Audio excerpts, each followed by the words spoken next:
Story 22 today, Samuel and Eli.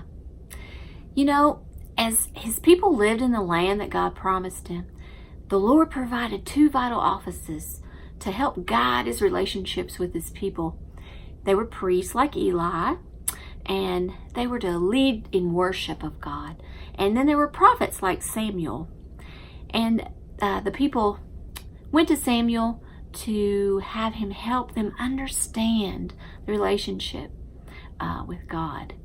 So Eli, the high priest, he oversaw the more permanent place of worship than the tent of meetings. It was a temple in Shiloh.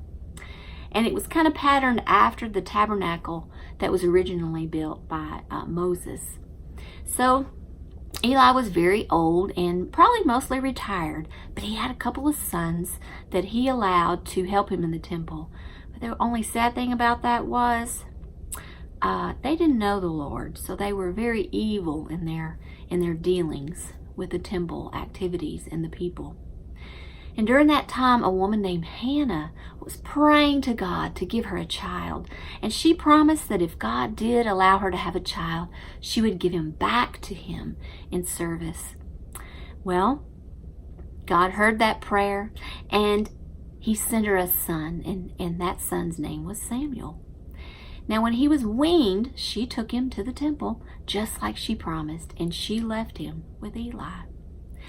So, one night, God called Samuel, and Samuel thought it was Eli calling his name. So he ran to see what Eli wanted, and Eli didn't call him. And he said, "I didn't call you, Samuel." So after two more times, Eli realized that it was God who was speaking to Samuel. And Eli told Samuel that when he heard this again, to just respond, "Lord, what do you want with me?" God told Samuel that, and he also told Samuel that Eli and his sons, there were going to be a change. He wanted the two sons taken out of the temple. He told Samuel that Eli's sons were going to die because of their evil behavior.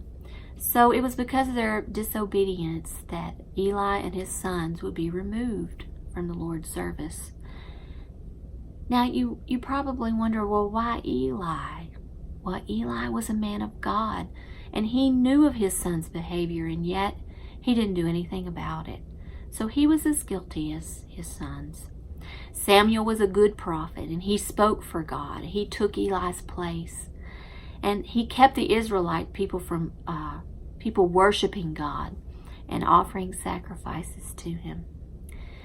So Samuel and Eli were two important figures in the life of Christ.